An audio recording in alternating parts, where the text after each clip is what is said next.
All right, now, everybody. Quiet, listen to me. We're going to start a show.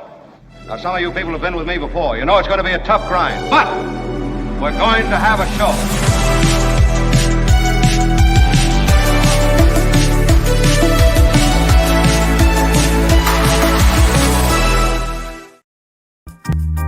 And hello, all from wherever to wherever. We are so glad you are part of our scene. We're here every day from 11 until 1 Pacific time. So you do the arithmetic for where you are. And what can you tell us about the scene? Well, we're here from 11 to 1 live, Larry. I can tell you that. What can you tell us about the scene? I can tell you Kim is here. Kim, how are you? Yes, how are you, Kim? You had... I'm good. I'm so glad you're back. Yeah, I'm glad I'm back, too. You did a nice job, though. Thanks. Holding down the fort, as they say. And Tony is here, everyone. Thanks, Tony. Tony, you did a great job on the... Well, you do a great job on everything, but I'm kind of coordinating all of the technical stuff. And the Tom Dreesen interview, you made that happen, so thank you so much. Thanks, Tony. Yeah. Very, very cool. Wow, there is so much going on. It is insane. There's breaking news with Hunter Biden. I'll get to that in just a second. Tommy Tuberville is essentially putting the Pentagon at a full stop. Donald Trump pulling strings behind the scenes on this impeachment inquiry. The insanity grows, and Mitt Romney with revelations on his way out. A lot to do, a lot happening. Let's do it. Yeah. I also have some correspondence. The correspondence. I've received a lot of positive letters. Yeah, we're throw up our email address if you would, please, Tony, maybe. It is not difficult to remember, though. It's the Mark Thompson Show at gmail.com. The Mark Thompson Show at gmail.com. I guess I hit the there because maybe that's what you'd forget to put in if you were trying to send us something. But I've gotten a lot of good response on the Tom Dreesen interview. There it is. The Mark Thompson Show at gmail.com. Anyway, a lot of people like Tom Dreesen and the longer form interview. And one of the things we'll do, I think, in the future, and this is sort of a world I've come from, and that is the longer form conversation. KGO couldn't do that. KFI radio can't really do that. You know, radio doesn't favor these longer form conversations. And so follow-up questions and longer stories and then a follow-up and digression to the longer story, you can't really do that as well because there just isn't time. And this show typically has a pretty good pace to it. So what we may start doing, and Tony and I had this conversation because he does the breakout videos that we do, meaning we'll take stuff from the show. Like, for example, David Katz is going to be on today. We've had a lot of stuff to talk about. We'll break David Katz out as a separate video, as you're aware. And you should, if you haven't subscribed, please subscribe to this channel and then hit the notification bell. And anytime we drop a separate video, you'll be notified. You don't have to watch it, but at least you'll know it's there. And let me just get Jim Slayton. Come on, Jim Slayton. How about a quick $5 to get things started? Big shout out. Big shout out. Thank you, Jim. Do you know who I am? Exactly. I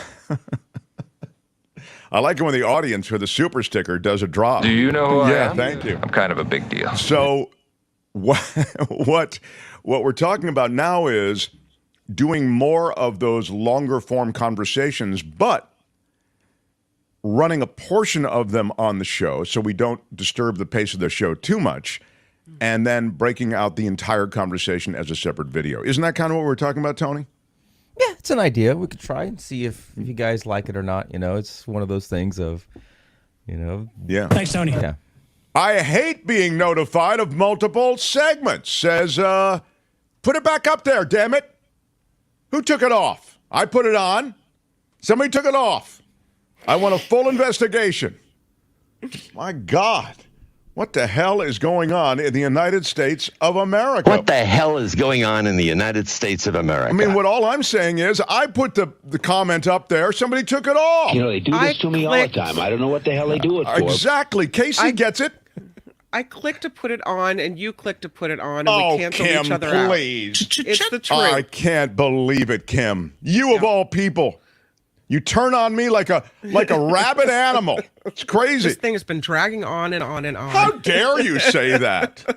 My God. Why are you yelling? Anyway, I hate being notified of multiple segments, says Perry Joe Jim Bob. How dare you, Perry Joe Jim Bob? How dare you say you hate being notified? Why are you yelling? Because I'm making a point about notification. I want to be notified. It's a notification. It really bothers you that much that you're notified? Who are you, Perry Joe Jim Bob? Why are you yelling? Wes, thank you for a $5. Big shout out. Big shout out to Wes. We are crowdfunded, which is why we give big shout outs to everybody who sends us super stickers and super chats. Anyway, we're going to start breaking out those videos separately, I think. And I hate it when mom and dad fight, says Steve Becker. The other thing, I got multiple I've received so many that I wanted to mention. I've received a lot of positive letters. About the meetup.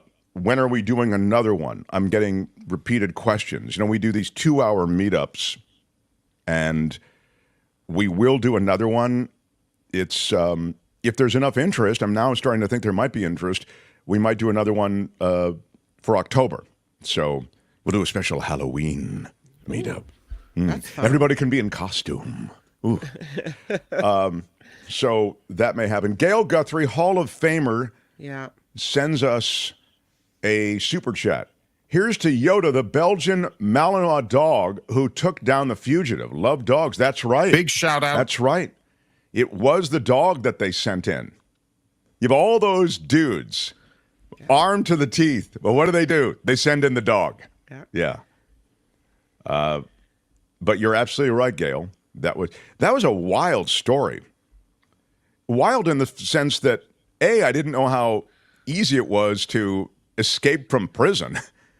This is a convicted murderer.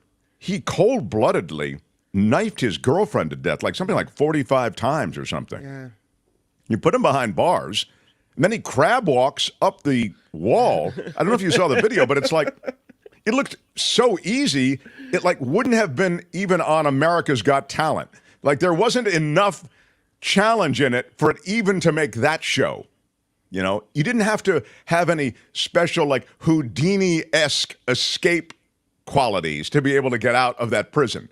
It was a simple crab walk. It almost looked like it was designed for escape. They did everything but post a sign that said, escape this way, you know? So this guy crab walks up, and then he slips out. Here it is. We're showing it to you now. Look how easy this is. I mean, if this was on America's Got Talent, Simon would say, yeah, sorry, I think, I think there's a hint of desperation. I really do. Yes, Simon would not advance him. That's how. You have to be in a little bit of shape to get that done, right? Well, that was so awful. It was beyond description. It was not awful, Simon. It's pretty impressive what he did. But Kim's right. I mean, he's got some skills. I don't want to, play it down too much. If I'm being honest, it was horrible. But he did get up and out pretty easily. So if you've got that skill, and I guess he does, then, you make it up.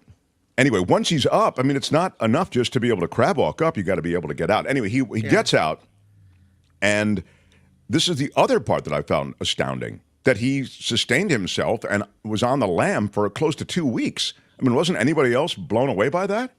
He's a wanted fugitive. Yeah. They set up a perimeter. He last 2 weeks stole that Eagles hoodie, It's Pennsylvania where this whole thing happens, Philadelphia Eagles hoodie, and then he stole a gun. A rifle with a flashlight and a scope attached to it. Not just any gun, huh? I mean, it was like a survival gun. And then there he is, and then as Kim says, or as Gail says, they send in the dog to get him out of there. So if you had Wednesday on your escape prisoner prediction card, you are a winner. What do you think I'm going to say to you? Yeah, The dog bit him in the scalp, got him right in the head. There was a lot of blood. Yeah, a lot of blood. But do you want to say, oh, thank you for being you? Rod Jameson, thank you for being you. Big shout out. In fact, thank you for the 20, and thank you so much. Thank you so much. Yes, Daryl Leffler with a 10 spot. Appreciate it, Daryl. Thank you so much. Thank you so much, Daryl. We are crowdfunded, and so we appreciate everyone. Infrared cameras and bloodhounds not available on day one. Thank you, shadow producer Calvin Wong. Big shout out. He makes a point like, guys, you didn't use any infrared cameras in the 2 weeks that led up to the apprehension? I mean, there was plenty of time between escape and apprehension. You might have just uncorked a little infrared camera prior to that. Beth Farmer with a 10. Come on, Beth. Big shout out. Big shout out to Beth. Thank you for your constant supporter, and I very much appreciate it. But I do think that it's funny at the... Thank you, Mike Hendricks. Big shout out. For an 8 spot. Everyone's just so glad to have you back. Well, I'm glad to be back. I'm glad to be back. I really am. So Smashed it with your iron rod. Yeah, smash it with your iron rod while you're here. Smash the like button. I do want to mention one other thing, which is important. I think that's the wrap on the prisoner. I just think it's amazing that he escaped, and then I think it's amazing that he lasted on the lam for close to 2 weeks. So those things I think are noteworthy. And then, of course, I say at the end where you have him, and he was caught within the perimeter, you have him encircled. You have him encircled by all of these dudes who are armed to the teeth. He's got a gun, to be fair. I mean, it's kind of a scary situation. So what do? They send the dog in, and, the dog takes care of business. They say it's. I've known people that work at San Quentin, and I have asked, aren't you scared to live out on the prison property? And they say no, actually, because if someone escapes, the last thing they want to do is hang around near the prison. They're trying to get as far away as fast as they can. They're not hanging out. Yeah, you're absolutely right. I mean, in this case, though, the guy was found kind of still in this area. You would have thought that over 2 weeks' time, and maybe his movements were hampered or something, but you would have thought he would have been out of there, like, as far from the prison as he could have gotten. Yeah. I mean, that Shawshank escape, I mean, it was, he escaped through that long tunnel. Spoiler alert, he escapes. And he does, as Kim said, he had a plan, like where he was going. This guy, again, bad strategy. You've escaped, but you don't have a plan as to where you're going to go. So it was a caper that was pretty well executed the first half. Yeah. Second half, not so much. The Mark Thompson Show. I did want to mention something else, and I can't even think of what it is now, so it'll come to me just kind of in a spontaneous way. You can join us in the live chat if you're watching the show live. You can also join us, of course, with comments if you're watching in delay. And Perry Joe Jim Bob, chewed out by Mark. That's right. You certainly were, sir. Perry Joe Jim Bob with a 20. First, I'll give you a big shout out. Big shout out. Mm-hmm. And then I'm taken aback, Perry. I'm hurt, if I can use that word, that you wouldn't want a notification as to when we have a new video. So, but it's true. I took on Perry Joe Jim Bob in the first half hour of the show.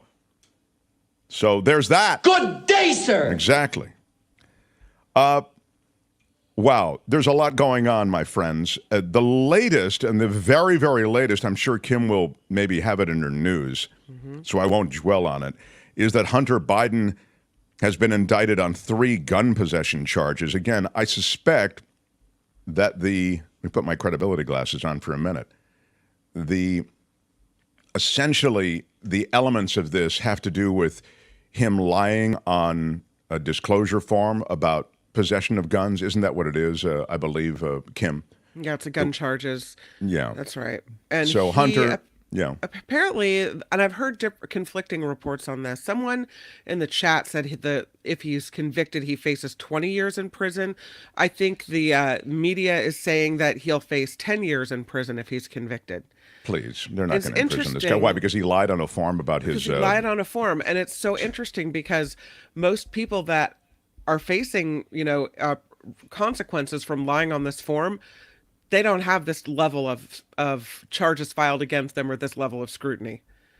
Yeah, exactly. I mean, this is the downside. He's lived pretty large on being a Biden. It's provided him millions of dollars of what I think is unethical and, to be brutally honest, I mean, just way out of bounds enrichment based on the fact that he's the son of the vice president. Remember, this all happened when you talk about Burisma, et cetera. That all happened during the time his dad was vice president. And that's important in a way. In a second, I'll come back to it. But Hunter Biden lived large because he was a Biden. So there's the implication of access to the Oval Office, access to the executive branch, access to the powers of the U.S. government. So on that implication, he gets on the board of Burisma, he gets money from China, wherever it may be, all these different revenue streams. I'm going to grant you all of them, okay? Millions of dollars, he's lived large. Now, as Kim says, he gets the downside of being a Biden. You stepped out of bounds, and the world is after you if you're talking about the world of the GOP and opponents of his dad. And they are all jihadists about bringing Hunter Biden down. And so indicted on 3 federal gun charges. And then, as Kim says, people want blood here. They want him to go to prison. Again, his enemies and enemies of his dad. So there's the downside of it. Now, I said I'd go back to the vice president thing, and then I want to move on from this. And we'll discuss Hunter Biden. We can discuss it with David Katz coming up in the 11 o'clock hour. But what I would like to say is, A, of course, Hunter Biden is not in government, all right? Hunter Biden is not like Ivana, who, is it Ivana or Ivanka, the daughter? Ivanka, thank you. Ivana was the wife buried at the golf course. Oh, yes, thank you very much. I have to send a card on that. Thank you.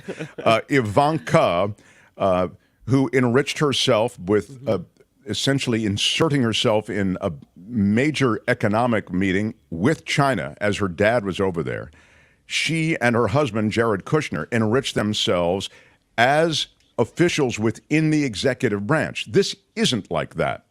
This isn't like the Trump sons who enriched themselves while their dad was in the executive branch. What are you talking about, Mark? How can you say that? They made a major real estate deal with India. There were other real estate deals that were also made. And let's not forget the Trump hotels and the Trump resorts, which were ways of essentially paying for access to the executive branch. This isn't like any of those things. This is the son, admittedly troubled son, of the vice president at the time. And he did all this stuff. Again, the money stuff wasn't illegal. I think it was wrong. I think it was unethical. I think you could even argue it should be illegal. But there's so much of it in government that you can't even put it into the category of an illegality. So they get him on these gun charges thing. But he was the son of a vice president. The president, if you want to bring impeachment charges against him, on what? All of that crap I just talked about was when he was vice president.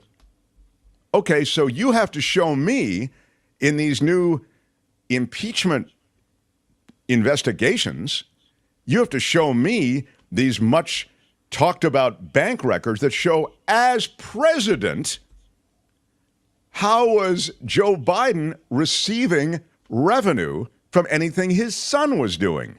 Show me the Biden crime family. Look, I'm not a huge fan of Joe Biden for a bunch of reasons. I mean, believe me, I'd take him over Trump. I mean, Trump is I think he's a governmental terrorist. He just wants to take everything apart. And as I say, he wants to enrich himself and his donors.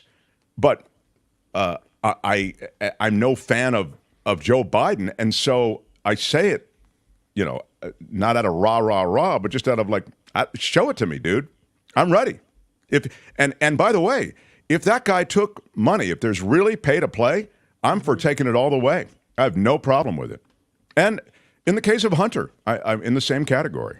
So that's the difference, though, between, I don't know, it just seems like Republicans don't care whether the Trump family took money or not, whether they did anything illegal or not. They just don't care and they don't want to hear it.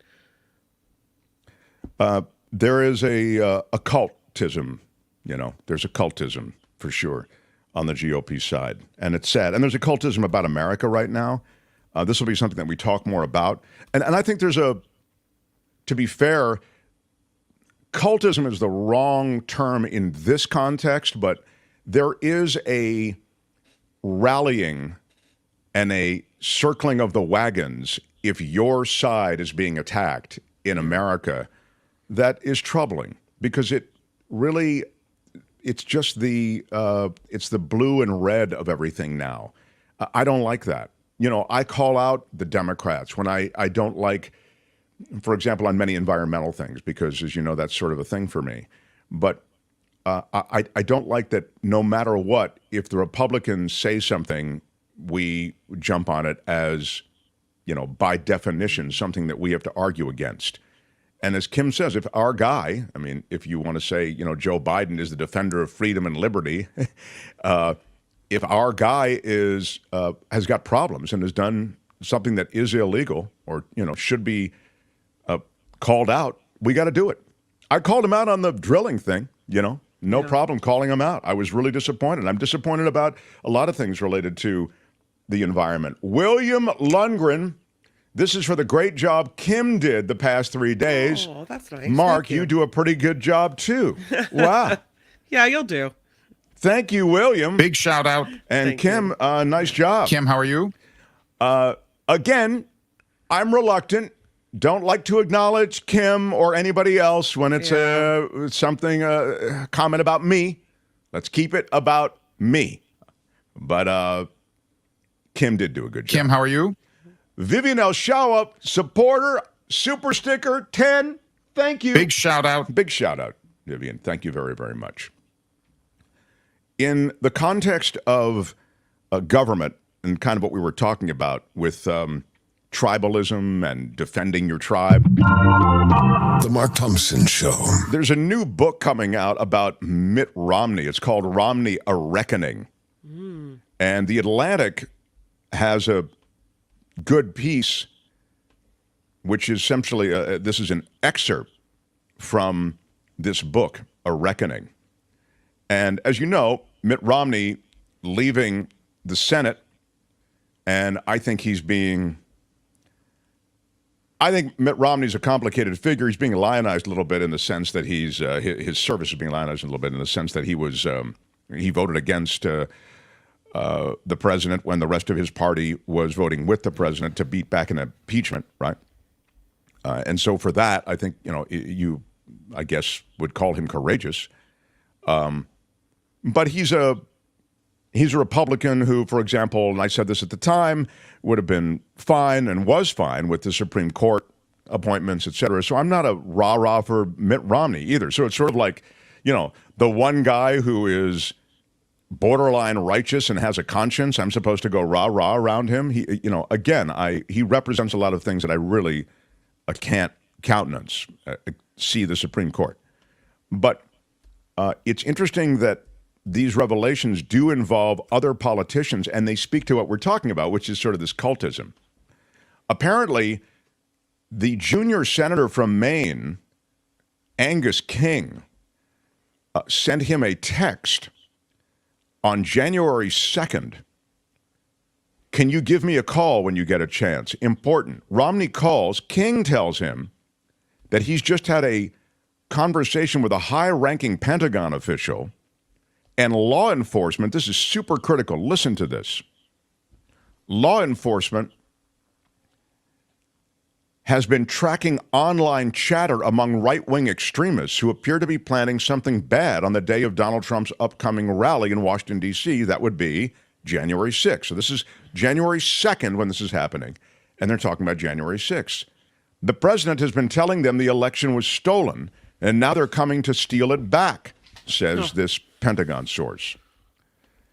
There's talk of gun smuggling, of bombs and arson, of targeting the traitors in Congress who are responsible for this travesty. Romney's name has been popping up in some frightening corners of the internet. Again, see the fact that Romney voted to impeach, to remove Donald Trump in the 2 impeachment hearings that we know about, right? One had to do with Ukraine, one had to do with J6. So this junior senator is saying, I'm not sure that you'll be safe, Mitt Romney. Romney hangs up, immediately begins typing a text to Mitch McConnell, the Senate Majority Leader. McConnell, and this is something you have to remember, especially as politicians begin to change their disposition toward Donald Trump and to various issues. McConnell has been indulgent of Trump's deranged behavior over the prior 4 years. But he's not crazy, Romney's thinking. He knows that the election wasn't stolen, that his guy lost fair and square. He sees the posturing by Republican politicians for what it is. He'll want to know about this, Romney's thinking, right? If there's a threat to the Capitol. He'll want to protect his colleagues, and he'll want to protect himself.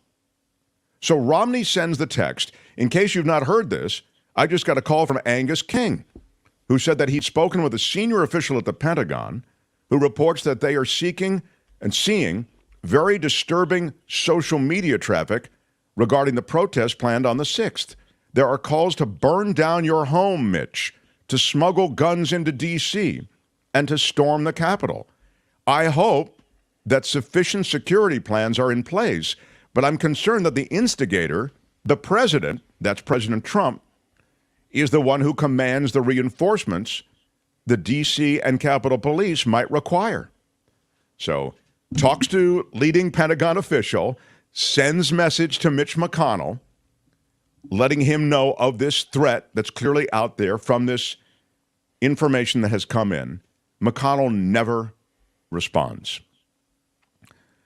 So, again, this is a sign of what was to happen, right? And it's a sign of what Romney reflects he's seeing in Congress and in the Senate. So it's, what is it? Is he 76 years old now, Cam? Yeah. I believe so. He is 76, and I wonder if he's doing this whole, if I run again, I'll be in my 80s, and the new generation needs to step forward. If he's doing all that as a dig at President Biden.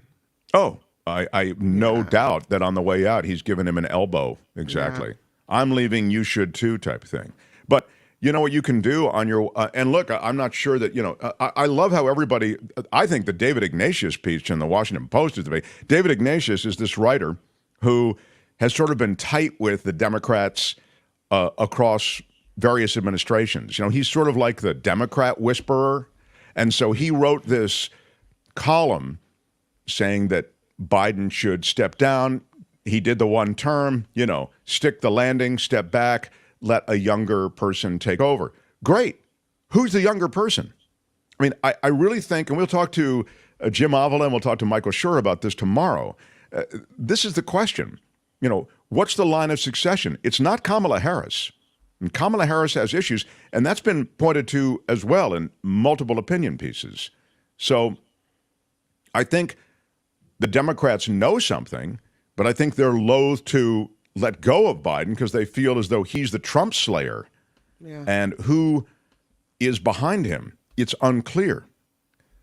But again, Romney isolated himself from his party on some level when he voted against the cult.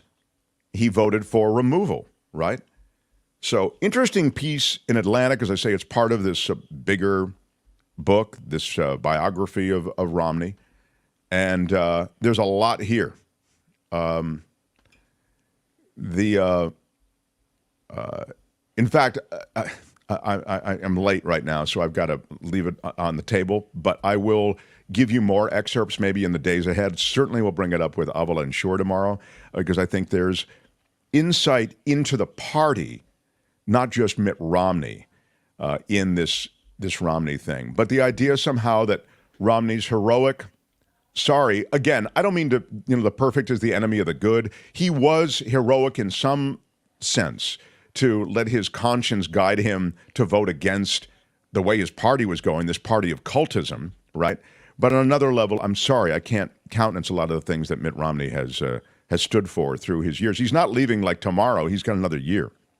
But that's the latest from his book and some of the excerpts from his book. So as we continue, The Mark Thompson Show. I've got stories from the sky and this video of TSA agents stealing from passengers' luggage. It's pretty crazy. And Tony, you'll get that organized. We'll be able to share that video when we come back a little bit after Kim's. Kim, how are you? Yeah, no, Tony, thank you. Thanks, Tony. That's it, right. And That's awful. Yeah, I mean, yeah. Yeah, it's pretty bad. Kim going out on a limb, saying that's awful. That okay, the TSA. Kim, how are you? I'm shocked by it. Where's my? I'm shocked. We don't have all of those in the system yet. Kim served up so many great drops, and the shocked, I say. Yes, and Trevor in Hollywood put them all together. Formerly Trevor of Concord, but the more cha-ching you got, the more cha-ching you get. That's my favorite. The more cha-ching. The more cha-ching you got, the more cha-ching you get. Yeah, I love that. Anyway, we'll get them all in the system, and I'll be able to. This thing has been dragging on and on and on. That's another one of my favorites. This thing has been dragging on and on and on. All right. Smash the like button like a boss. Smashed it with your iron rod. Give us a thumbs up. Kim's News. And David Katz still to come today. Much to do. News of the planet, too. We'll get away from politics. And as I say, this TSA video, you will not believe. Stories from the sky next. Mark Thompson Show.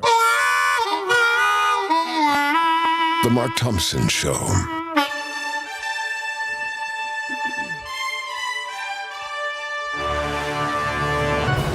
On the Mark Thompson Show, I'm Kim McAllister.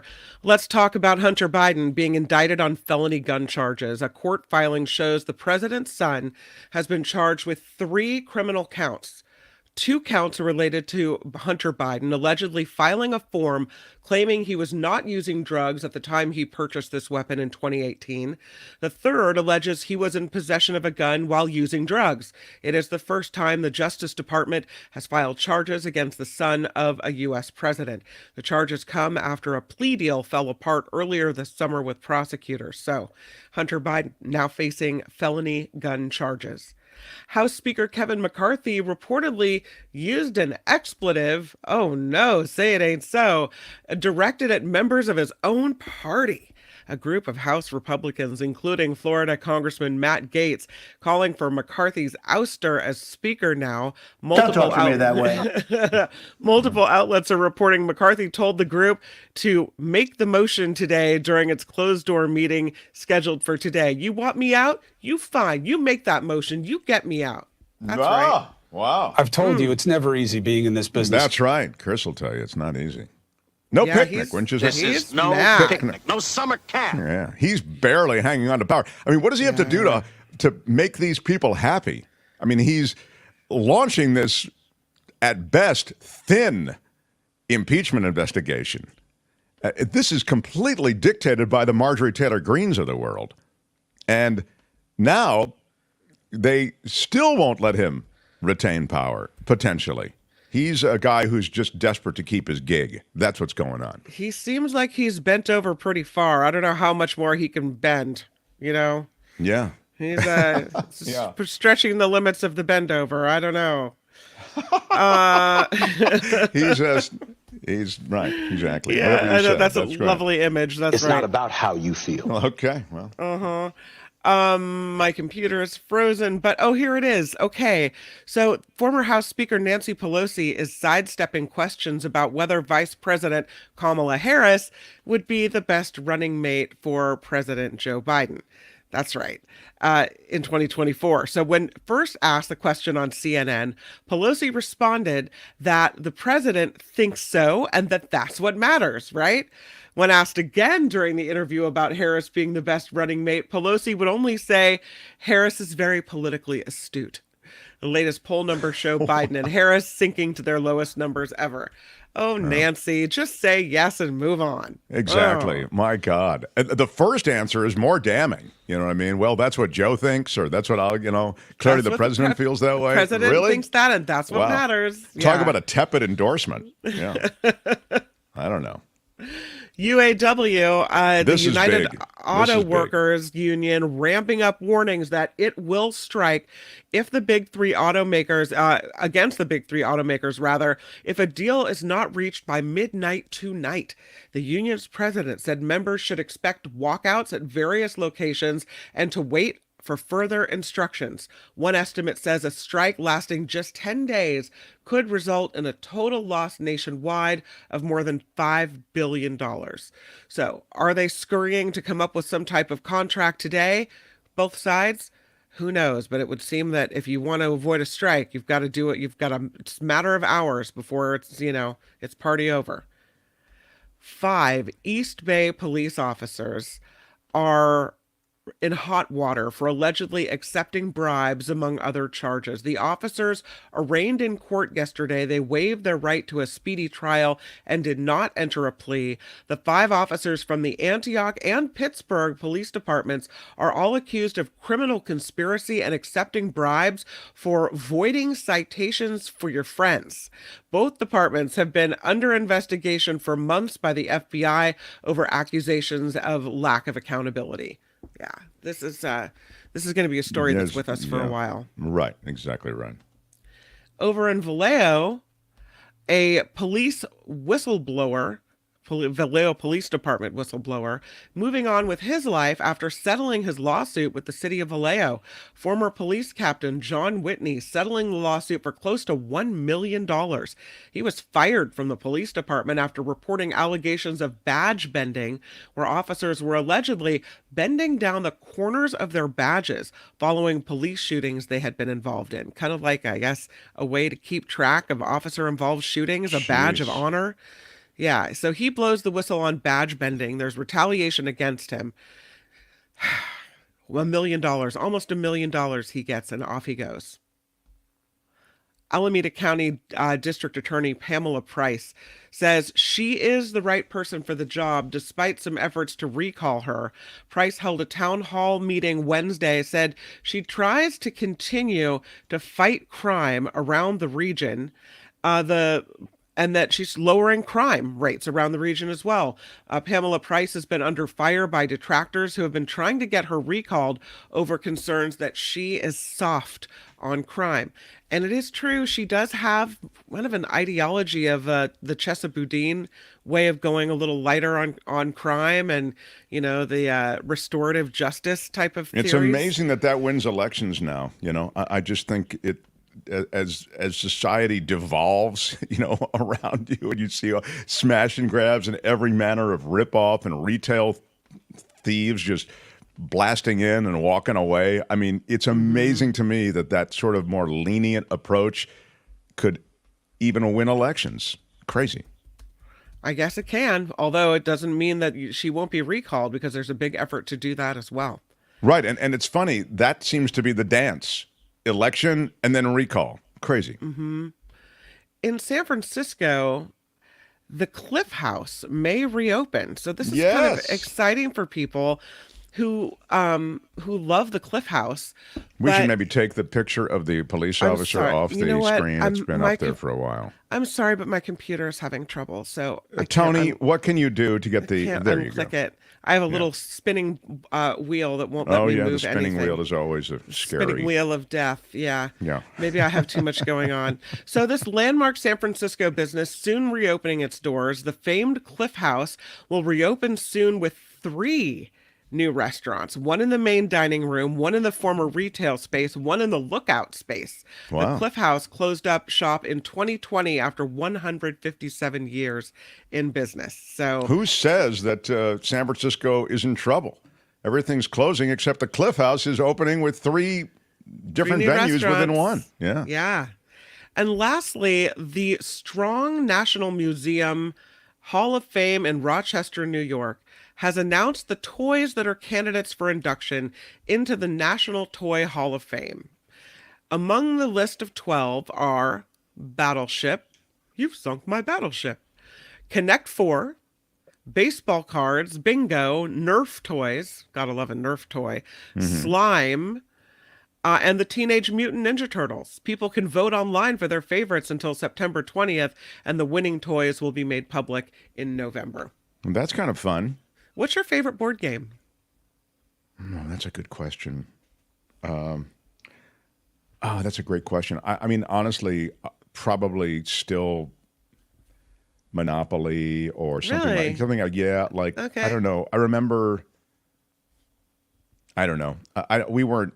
I mean, chess we played when I was a kid. It was chess and Monopoly. Those are the two things. And honestly, I think that those that you grow up with as a kid, maybe you gravitate toward those. Why? What's yours? Scrabble. Oh, Scrabble's great. Yeah, you're right. Yeah, I'm a big fan of Scrabble. I told you my Scrabble story. I don't think you have. About the neighbors next door? No. No? So we just had moved into the neighborhood. I'll tell you this quickly. We just had moved into the neighborhood, and the neighbors next door, she's a legendary comedian, okay? Like she was mentioned by Tom Dreesen in yesterday's conversation. So she's legendary.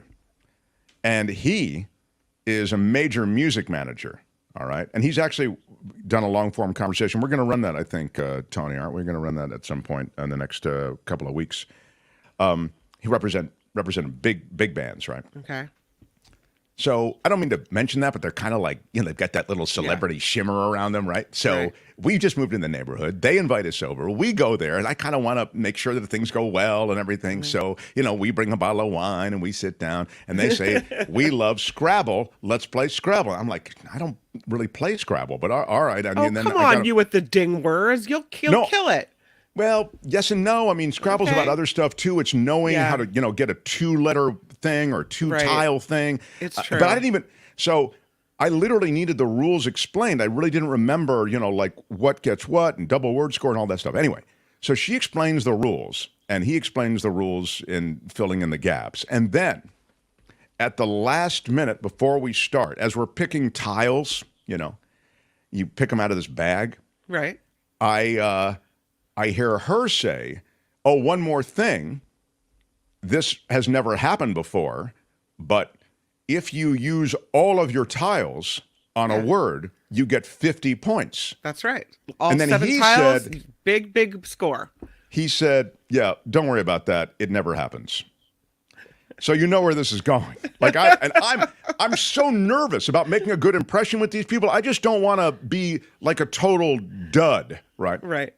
So I pulling all these tiles out. I got like 3 O's and an N. I didn't know what to do with 3 O's and an N and an M and so an S. So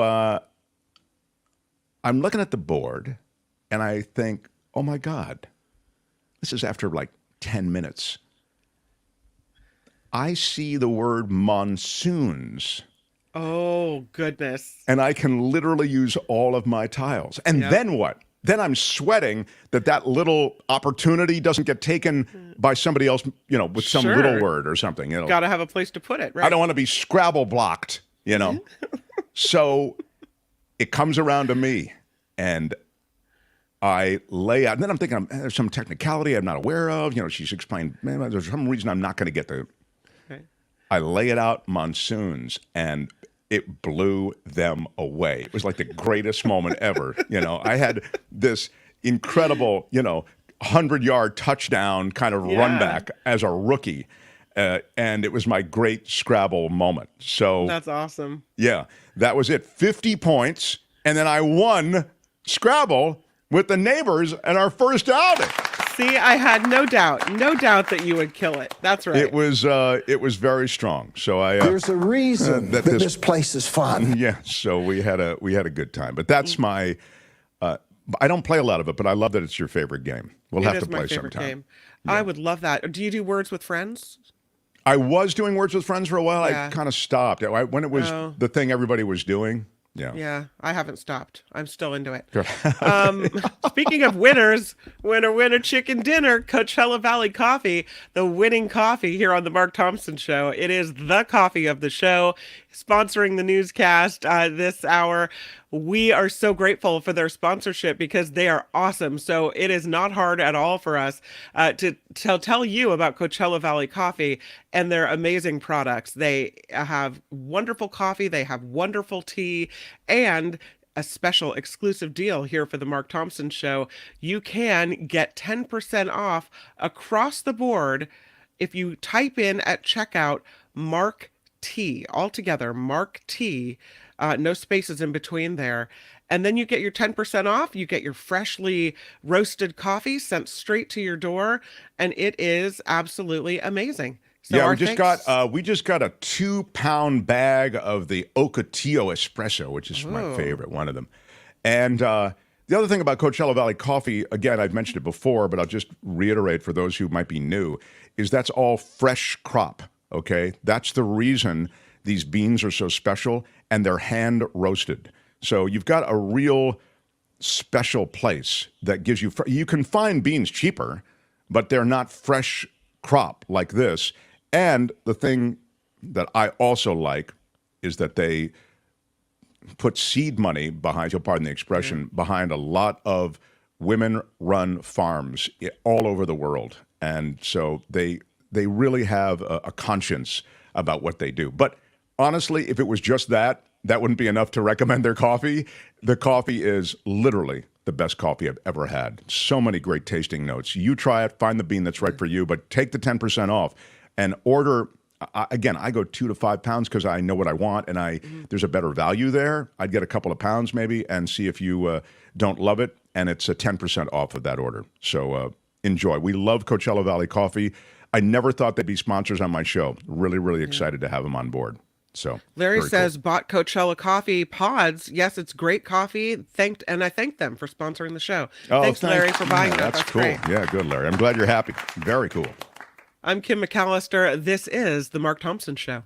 They had to close down an entire radio station to silence him. And now he's here.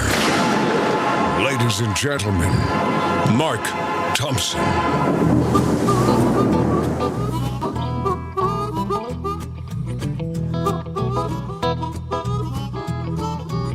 The Mark Thompson Show. This is Mark Thompson. I'm sorry, Dave. I'm afraid I can't do that.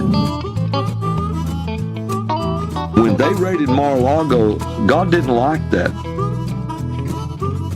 I was fortunate. Everyone I worked with made me better at my job. Shocked, I say.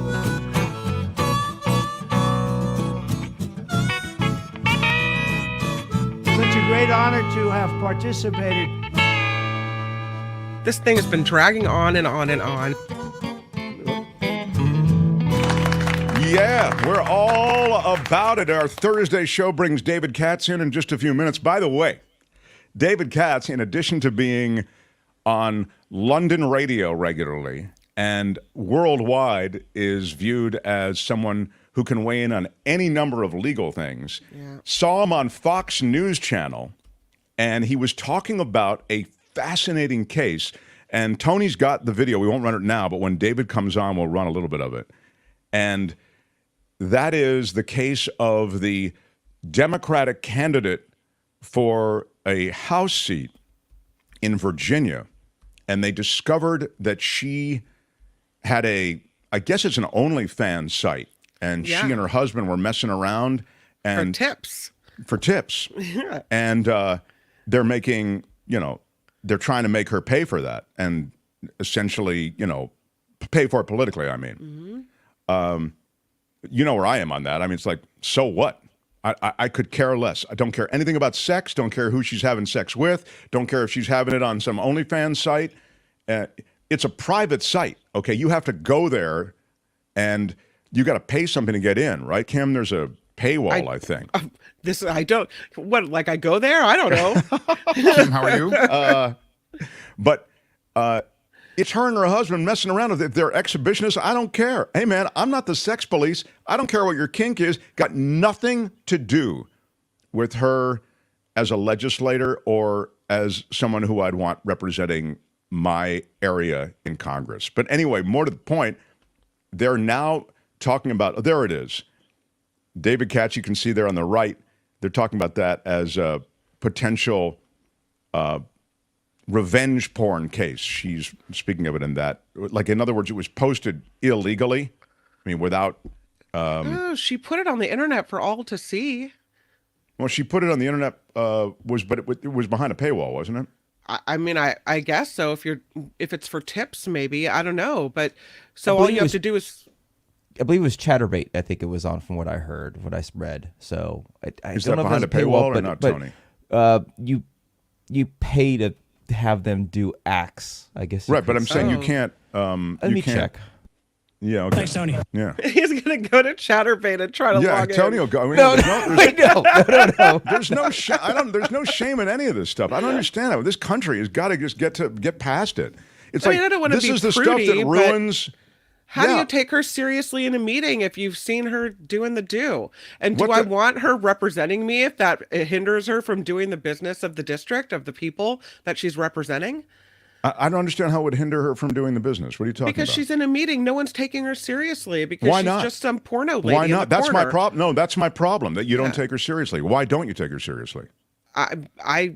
can't tell you why. She doesn't have sex in the missionary position? Is that the reason that you don't take her seriously? However, if I she told wants you to that have she was sex, that's great. However, well, she no, wants to it's not great. You're telling me that if she has sex in this public forum or that's what I'm saying. No, it's in a forum that is accessed by the public, you're saying that you can't take her seriously. Why? Listen, I'm sorry that it's the way the world works, that you're not respected as much if you're a porn actress as if you're an attorney or if, whatever. That's just the way life goes. And so if you decide that you're going to go on the internet and spread eagle and do whatever you're doing with your husband on whatever website, then that's the way life works. You're going to get a little less respect in the world, whether that's right or wrong.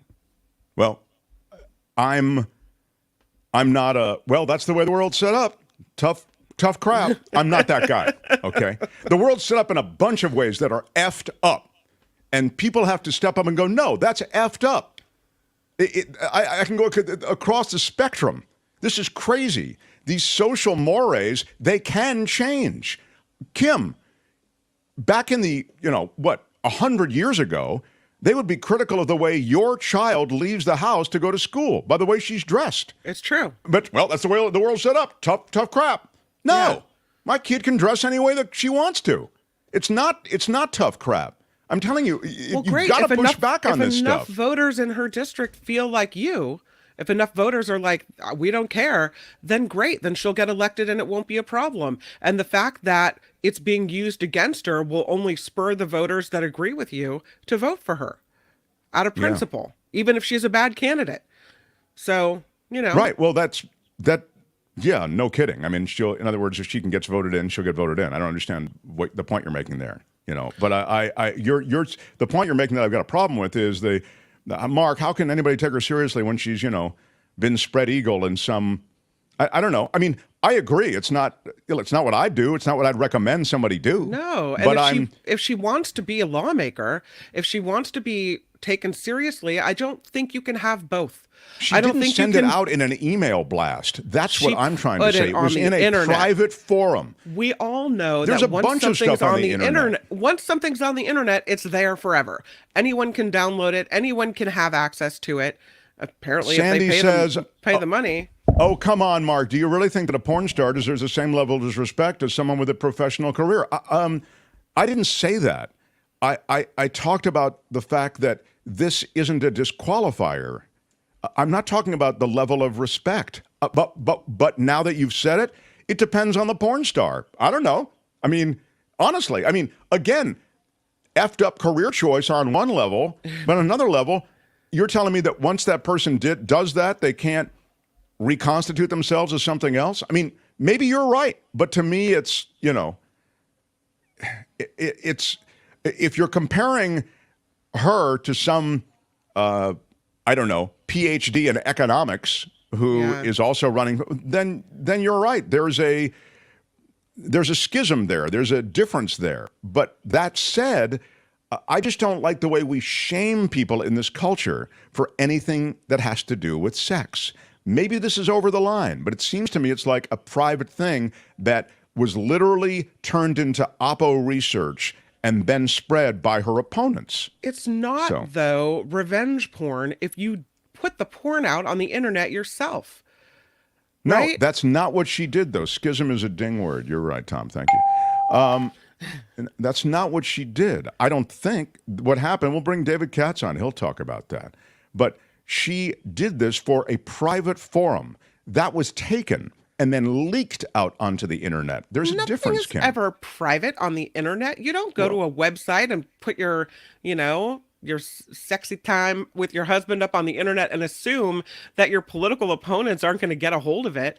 Now, if it was a private on her private computer with her husband or on her phone and someone cracked in and hacked it and leaked it, then I think, okay, she's had a case. That's her private thing. But don't expect that you go on whatever website and do this stuff and it's going to stay secret. You didn't mean for it to be secret. You meant to do it for money. Well, no, you just took a leap there. She did mean it to be secret between her and her fans. Yeah, but it's not like she's saying I'm a porn star and I'm running for Congress or whatever. She was found out after. Yeah. I don't know. Again, it's. I believe there was some of this with Marjorie Taylor Greene. Was it Marjorie Taylor Greene or Lauren Boebert who was involved in some of this kind of, porny kind of thing? I don't know. Again, I guess it all depends on. Elise, thank you for the super sticker. Big shout out. Thank you, Elise. I want to say this. Thank you. Thank you so much, Elise, for $20. No. Somebody says this. Crazy for Cash says, yeah, so should people not take Kim Kardashian not seriously? I'm not a fan of hers, but she is trying to become a lawyer. So should we not respect her because she did a porn?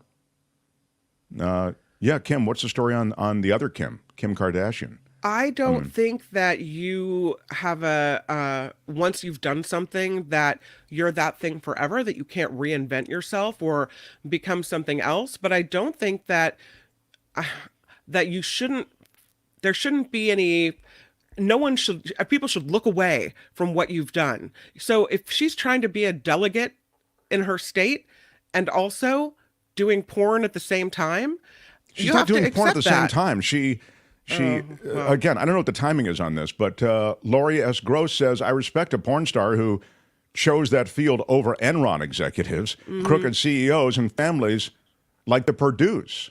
Yeah. That deserve less respect than a porn star. It is true, Kim. It really depends on who you're talking about. You talk about these legislators and you talk about government with some kind of vaunted respect that is absolutely not something that they deserve. I mean, more and more, it must be evident to you now that more and more these legislatures across the country are populated with many people who are not warranting respect. Yep. But you're ready to disrespect somebody whose private sexual encounter turned into, it was behind a paywall when I say private. I'm sorry, that's not private. No. Yeah. Okay, well, we disagree. We disagree. Now I'm late, Tony, because Kim is... Look at that. Wow. What happens is Kim comes on here, Tony, and she's doing the Nikki Maduro show. Tony. Where Nikki, she's kind of co-hosting with Nikki. She offers her opinions and stuff. She doesn't realize that it's my show. Do you know? I'm the guy. Kind of a big deal. All right, it's called the Mark Thompson Show. Super sticker for saying spread eagle so many times.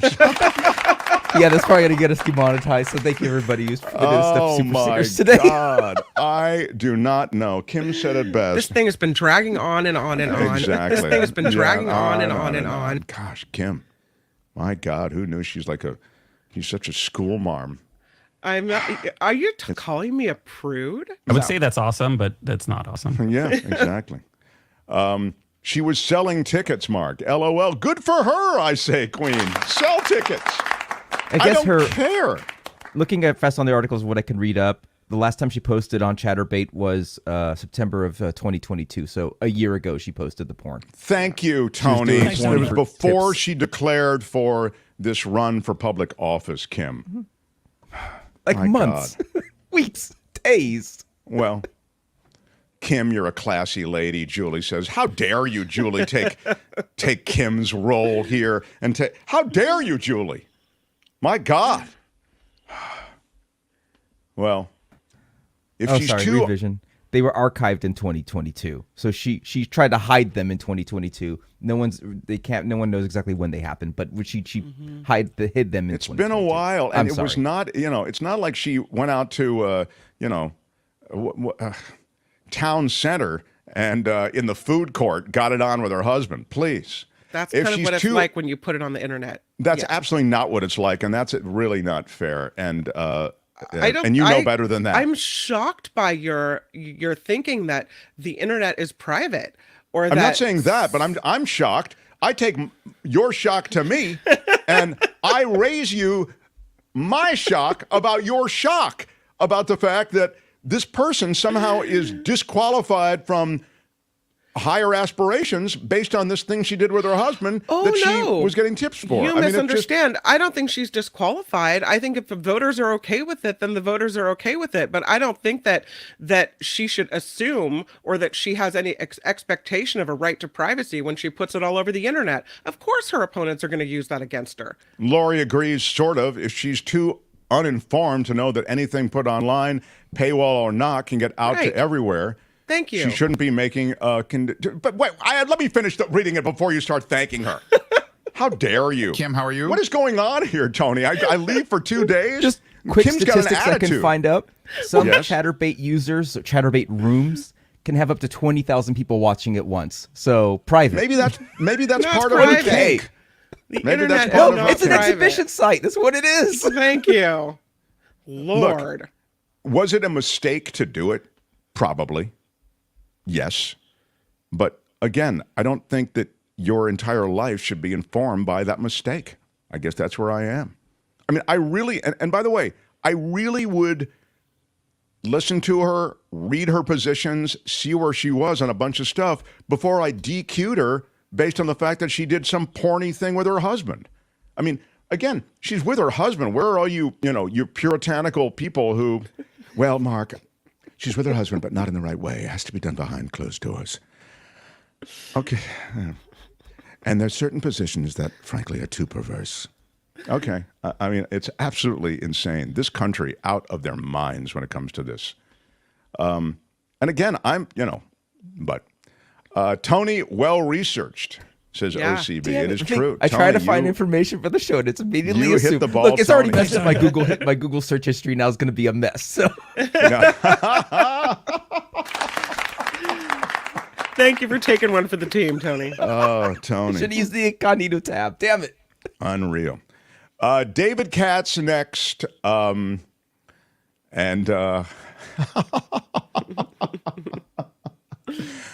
think Mindy said something very funny. Let me just see this. Mindy Lee says, you're reading her position wrong.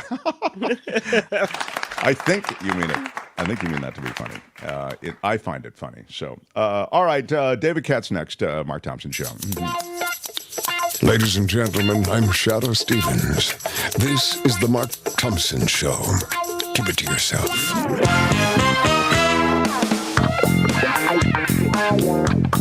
Use Mark Thompson. Yeah, I know. This is really, who knew? This is the mother's milk of controversy on this show. Someone said something else. I can't really watch the chat while I'm doing this, but there's a lot of great comments. Yeah, maybe if you want to throw a couple up there, you can. Smash it with your iron rod again. That was inappropriate. With your iron rod. They were smashing it with an iron rod, weren't they? Smashed it yes, with your you're right. iron rod. Square, bravo for that. That sitter that I let just sit out there, I didn't do anything with it. Sorry, what? Go ahead, you do it. I'll stay out. Definitely not saying. Oh, there you go. Definitely not saying to disqualify without listening to her, says Lori. Just saying it as a factor to me when I consider her decision-making abilities. It's a factor, though, not necessarily the deciding one. That's fair. I mean, why do we let all these other politicians and high-profile people say it was a mistake? I'm sorry. We have the world of I'm sorry is one of the things that we do on this show, right? I mean, I want to apologize and to I wanted to apologize to the Asian community, the Asian American community. My words upset so many people. My words upset so many people. I misspoke. Stand corrected. I stand corrected. My bad. I'm sorry. My bad. I'm sorry. I mean, that's great. And then if you want sex, you've got Homeboy. What's his name? There is no defense thank you. for my conduct. The tubelicious one. Yeah. I mean, he is. It was wrong. It was stupid, and I'm trying to be a better person. So you'll let these guys skate? I mean, again, the surface spin says the choices a politician makes in their private life are the things we consider when we cast ballots. Great, consider it. I'm with Mark. Thank you, Radcliffe. I can stop reading. I don't even need to read the rest of this comment. I'm with Mark. Who is Radcliffe 1? Radcliffe 1 is my new favorite person on this show. Radcliffe 1, bravo. I am with Mark, but, God, why is there always a but? Where are you people just to say, I'm with Mark? Mark's 100% right. It's always, Mark's 100% right, but I love Mark, but let me read on. Why are you yelling? I am with Mark, but they need to own it. Not doing so leaves too much room for this nonsense. She's not disowning it. I mean, it's clearly her in the video. So I don't know how she's supposed to own it more than that. But anyway, Tom, I can always count on. Mark is 100% right. Thank you, Tom. I think even though I think he was just going for a ding, I still like it. David Katz is joining, is he not? Kim, you sent him the I did send it to him. Oh, Maybe Kim, I'll how are send you? it to him again. Yeah. Well, I can. The reason I'm at all questioning or asking is I can do a Stories from the Sky. I want to show that TSA video, but I don't want to leave David hanging. That said, I really want to do that. Tony, are you okay if I go to Stories from the Sky and then? Yeah, let's do it. Okay. So here's a little palate cleanser from all the politics and all the SEX talk, which is going to get this episode demonetized. I hope you guys appreciate this. Show is sinking financially, and I demonetize us by getting into this whole thing. You're the one that brought up the sexy time lady. How dare you? How dare you blame me? Kim, how are you? You are way out of bounds. Wasn't me. Way out of bounds. All right.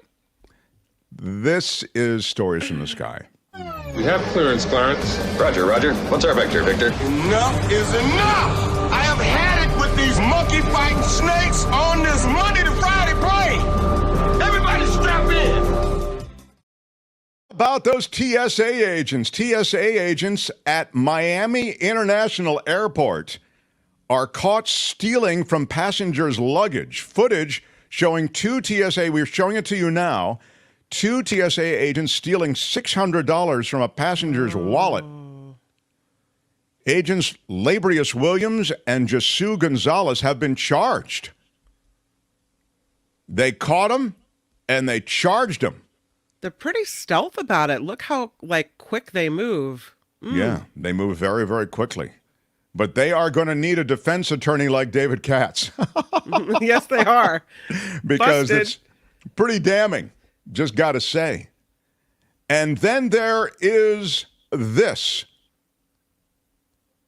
You have to fly to this luxury cruise ship, which is why this is from Stories in the Sky. A luxury cruise ship that charged passengers $33,000 has run aground in a remote area of Greenland. Yeah. It'll be stranded for days in the freezing Arctic waiting for help to arrive. Those luxury cruises, I mean, they do it to me all the time. I don't know what the hell they do it for. Yeah, they do this to me all the time. I don't know what the hell they do it for. I paid $33,000 for a cruise, and then it gets stuck in the Arctic. He's down on the phone. Yeah. And where are those pictures I was supposed to? And I also want to know what happened to the pictures I was supposed to see this week. Yeah. So I do have some breaking news about this this cruise ship, and that it has been pulled free just 4 hours ago. Wow. It had run aground Monday. They didn't think they were going to be able to get it out until at least tomorrow, but today they managed to pull this cruise ship free. It was stuck in silt and kind of sandy silt in the Greenland area. But yeah, now it's free and back on its merry way. Well, you know what the cruise ship director said when asked about this luxury cruise ship that ran aground? My bad. I'm sorry. Exactly. And lastly, people fly to Las Vegas for the time of their lives. And as you know, Las Vegas brought to its knees. Say it ain't so. The cyber attack that has sent Vegas back in time. The MGM properties, as you're aware, they're going to old school, analog, write it out kind of work administratively, checking people in. They have to use manual keys. 5 days after a cyber attack crippled operations of MGM Resorts International, including all of its signature Las Vegas properties, the Bellagio, the MGM Grand. The company said this morning it is still working to resolve the issues. It's still frozen by this cyber attack. This, as another major resort operation, Caesars Entertainment, acknowledged it was also the target of a cyber attack. Hackers struck MGM Resorts on Sunday morning, rendering doors to the chain's casinos and hotels unusable. Slot machines and ATM machines also inoperable. Elevators out of order. Customers had to wait hours to check into rooms. Even the website was shut down. The way they got in, let me just tell you this quickly. The FBI is investigating the attack. Obviously, this is a super embarrassing cybersecurity failure. But apparently they got in by reaching one of the IT help desks, and they literally repped that they were part of the company needing a password for entrance into something. The password was given up, and then all of this happened. So good luck catching a flight out of Vegas and doing anything with MGM. They are down for the moment. That story's from the sky for today. This has been Stories from the Sky. The captain has turned off the seatbelt sign, and you are now free to move about the cabin. This wouldn't happen, says Joe Greco, if the mob still owned those places. Right? Joe Box and Little Anthony. Yeah, Joe Box and Little Anthony wouldn't have let it happen. Smash the like button like a boss. Smash it with your iron rod. And how about it? We want to bring him on. The Mark Thompson Show. He's so good to be with us on Thursdays. You can hear him on London radio. They always check in with him on all things going on with justice and the law. They do similarly across the spectrum. You see him on television and radio, and he's so great to be with us on Thursdays. And, well, let's just bring him on quickly, and then I'll point out his most recent appearance. How about it for David Katz, everybody? Hi. David, we oftentimes talk about different legal things going on with the Trump family, with the Biden family. We can get to the Hunter Biden thing in a moment. I also want to talk to you about DACA, so we'll try to get through things as quickly as we can. But what lit up controversy for us last hour was something that you've already talked about, and this is video of our David Katz on Fox News Channel talking about this case with this alleged revenge porn for this a woman who wants to be wants to represent a congressional district, right, in Virginia. Assembly district. I'm sorry. Thank you. Assembly district. Here's a little bit of David in his most recent appearance on Fox. Tony. Now would be the time to run. David. And it was on an online platform where anybody can just sign on and watch. And she's thinking she was violated? Well, Trace, I think as an attorney, no one committed a crime against her. I don't think that this revenge porn works. I think if it were a viable violation of her rights, her attorney would have gone to court and asked for a temporary restraining order to ask for relief. This was put out by the Washington Post. Right. Not by Fox. It was put out by the Washington Post on Monday. She's had 2 or 3 days to go to court and ask for a temporary restraining order. And as your question suggests, she has no expectation of privacy because she disseminated it. It wasn't distributed by someone against her. She and her lawyer husband disseminated, according to all the evidence. They had 5,700 followers, yep. Trace. And on top of that, it was put on publicly available sites. And you would think, Brian, that she would have given up her right to privacy when she went on that streaming line. I just want to put this up. This is from the Huffington Post. An attorney for Gibson, Daniel P. Watkins, suggests the publicity amounted to a violation of Virginia law, which you talked about, that makes it illegal to record someone nude or in a state of undress and distribute the recording to third parties without their knowledge. But nobody did this. This was not some surreptitious thing, Brian. She did it to herself. She put the camera up. All right, you can stop it right there. David, it is super controversial, and you bring up such an interesting point. And by the way, dissemination, I wouldn't have used that word, but I'll give it a ding. It's used twice. Give us just your thoughts on this and the reality of how the video came out. That seems to be critical. Like, if the video was leaked to a media organization, would that change things? Like, from where that video came, is that important to whether or not there was an illegality? Well, Mark, I'm getting an echo. Oh, Tony's getting an echo. Can you do something? Hold on. Tony will help you. Is an echo cancellation thing? Is that the... does you have to turn off echo cancellation? There are two David Katz's. I see. Can you cancel out my other one? Yeah, can you use one? Just one? Okay, yeah, there you go. Go ahead, David. Now we should be better. Well, first I want to say that you may not agree with his politics or, of course, Fox's politics, but Trace Gallagher is a true talent, and it's a delight, to be with him. I've been on his show several times, and we stay off the, Trump, Biden axis, and we talk about criminal cases. And I thought this was an interesting one. And to answer your question, Mark, I just don't think there's any there that a sex crime was committed against her. She's gone really on the offensive.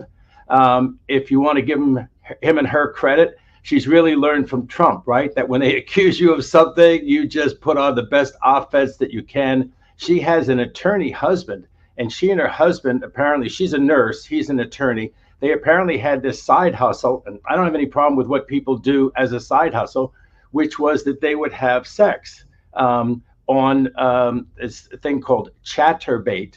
And then they had about 5,700 followers, Mark, fewer than you. But they had 5,700 followers on there. And it was basically publicly available. Anybody who paid $20 or whatever it was could see her and her husband performing these sex acts. So I do think it's rather rich to say that this falls under the misdemeanor law in Virginia about revenge porn, because it's true that if you put a photo out there or a video out there that shows somebody nude with the purpose of intimidating, harassing, or coercing them. But the two problems with that is that nobody put that out except her. She and her husband posed for those videos that they made, and they sent Well, they put it out for people who had paid $20. They didn't put it out for all the world to see. Well, if you paid $20, you could see it. And the idea that you can see it, but that you can't record it, it just as a criminal violation, or even as, like I said, if her lawyer thought he had a point there, he put out this press release with a lot of bravado. As I say, it kind of reminded me a little bit of Trump.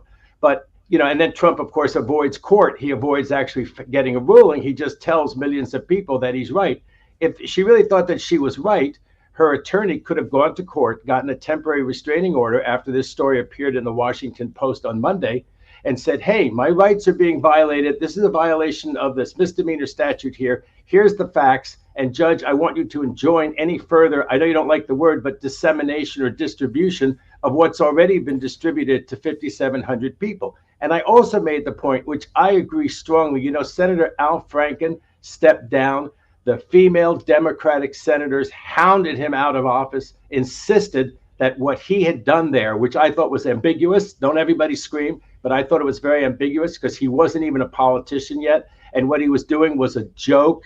He wasn't really touching, I thought, anyone inappropriately. It was a joke actually about sexual harassment. Exactly. Yeah. They hounded him. The female Democratic senators and many other Democratic senators said, we Democrats cannot stand if this man is still a part of our legislative body. And then Katie Hill, you remember her from the upper San Fernando Valley, she resigned, again, for the good of the party. And I think that this candidate should do what's for the good of the party. Let her run in a couple of years. Let her run for office in a couple of years. It does matter that this is pretty recent conduct, I think, to a lot of voters, and not something that's 5 years in her past. So let her run at that point. But right now, the Virginia Assembly is really up for grabs. This is a 50-50 seat. It could go either way. And with the Virginia Assembly goes the fate of women's right to choose. So here's a female candidate stumping on the issue of a woman's right to choose. Help women have a right to choose in Virginia. Stand aside for the good of the party. She spent over $300,000, this nurse practitioner and her attorney husband, fighting the primary to get this seat. There was a very competent, apparently, second candidate who she just barely beat out for the nomination. Let him stand in her place this time around. Save the seat for the Democrats. Save the seat for women's right to choose in Virginia. She made that $300,000 $20 at a time, everybody. That's not easy. Now. Okay. But you make a really, I'm so glad we're having this conversation, interesting point that's kind of 2 points, which is no legal case, really, which is what she's pursuing in your judgment, and also the political angle and the political strategy is unfortunately derailed by what she's done. You're not saying what she's done is something, you're not judging what she's done. You're just saying, given the political realities of what she's done, she should step down. So that I think that's an interesting way One to go last at thing, Mark. It's a suburban Richmond, Virginia district. It's about, I think, 51-49 Republican, but it voted for Biden. So, I mean, this is really, this one could go either way. This one could go either way. Let the other candidate, Democrat, run for the office this time. Let her run for something else in the future. I do think that it's fair for voters to say, is this really common sense? If you have the plan in mind to run for the assembly, does it really make sense to do this? I mean, people are going to judge this side hustle in a way that they're not going to judge other things, you know? And so, you know, you just, right, politics is full of that. And, you know, a lot of people who agree with Trump's policies vote against Trump because they don't think he's a good role model, because they like the message, but they abhor the messenger. And if you're abhorrent to the voters in some way, and it just seems to me a suburban rich, I may be totally wrong. It may be, you know, I'm like a dinosaur and this is all fine. And this is a sense of self-expression. And I saw some of the comments online and people said, what's the big deal? She made love with her husband. But come on, Mark, especially for older voters, make love with your husband all day long, 3 times on Sunday, right? But to send it out to 6,000 people for $20 a pop, some people are going to vote against you based on that, and they're not going to vote on the issues. Well, I'd say that in this forum, in our chat thus far, and with Kim too, by the way, because Kim was felt very and argued vigorously with me, similarly, that you're right. That she made a judgment and that she can be judged on that judgment. And Kim said, you know, she can be rejected by voters for that judgment. And I think that the majority of people in our chat, to speak frankly, agree with you and Kim. I'm sort of the lone wolf saying, but I'm making sort of a different argument, which is I think it's unfair to judge her this way. Yet your political calculation, to be honest, makes more sense to me, which is sadly, you know, this is the culture. But honestly, Kim, you made this point well, and I of course, push back on it. You know what's interesting is I kind of said the same thing David Katz said, but I got yelled at, and you didn't yell at him. I just said you made the point well. Did you not hear me say that? Thank you very much. You see what I'm up against, David? It's like a marriage. It really is. It's absolutely like a marriage with Kim. She doesn't hear. It's just like they don't hear my darlings in my life. They don't hear when I'm paying up a compliment. Said you argued it quite well, is what I said, Kim. My God. I'll take that. Who are the male and female act? The guy who went on to be famous smoking the cigar, Burns and Allen. Exactly. Burns and Allen. Bring it Burns back. and George and Gracie. Yeah. All right. So now let's look at just the breaking news. Then I want to get to DACA if we can. Can we talk about DACA first? Sure, let's talk about DACA. Yeah, please, go ahead. Okay. I have a story I want to tell. In 1999, I represented a client. Now I'll call him Tony. His name was Tony. I just don't want to mention his last name, although everything he did was honorable in this case. I represented a fellow named Tony, and we happened to be in federal court. He was a deported alien found in the United States and hard to defend against. Had been deported. He wasn't a citizen, and he was back in the United States because his wife owned a house. This is high school sweetheart. His wife owned a house in the San Fernando Valley, and they had 3 kids, one of them an infant. And there he was being prosecuted by the federal government for a deported alien found in the United States. So the whole press corps was out there, not for my case, but for a fellow then in 1999 known as the Pot Prince of Bel Air. So this whole gaggle of reporters is there, and they know that's going to be 2 hours. The judge says, well, let's call this case first. So I told my client's sob story and all the good things about him, that he had this great American dream, which was not being fulfilled because he was being prosecuted. He was a dreamer. I'm not taking all the credit for that expression, the dreamers, that's used in DACA. This reporter follows me out of the courtroom and says, your case is so fascinating. I said, really, it is. That fellow was Bob Brand, who wrote a lot of stories. He wrote a book about the Menendez brothers, and that story's back in the news again.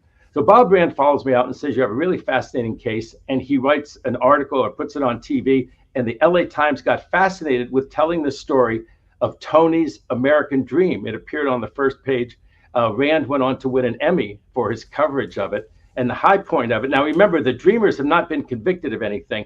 My fellow had run with the gangs when he was 19, and he had a conviction from back in the days when he was 19.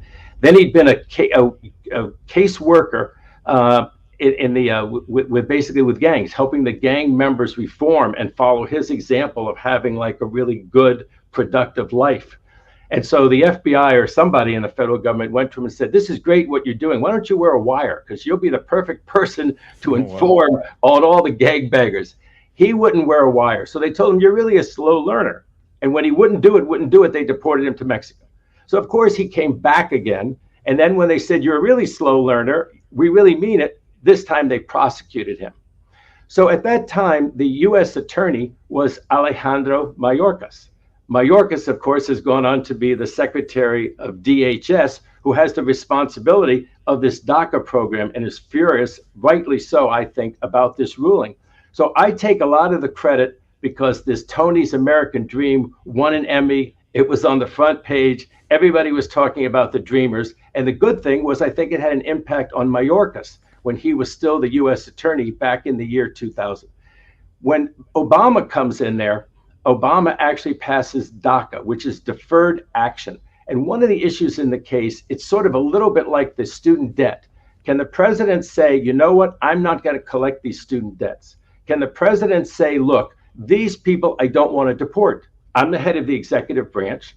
Can I tell the INS not to deport these people? And basically, Obama said, let's take deferred action on these people. They were like Tony, but even better than Tony. They were not only dreamers, but they had no record whatsoever, ever. And you look at the lives that these people had, most of them were English speaking because they'd come here so young. They'd gone to schools in America. Some of them couldn't even function in the countries that they would be deported back to because they wouldn't even know the language.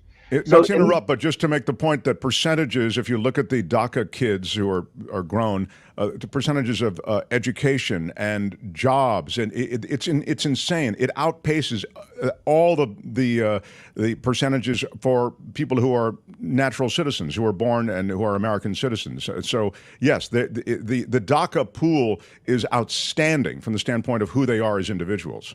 There's 600,000 of them by now. And a lot of states like California have really ordered the disregarding of their immigration status. So they've become attorneys, accountants, doctors, other medical professionals. They've made this enormous contribution to society. And the irony of DACA is it is the most popular liberal idea with the conservatives. The reality is that even the conservatives, the Republicans, get it, that these are exactly the kind of people as a group overwhelmingly that we want in America.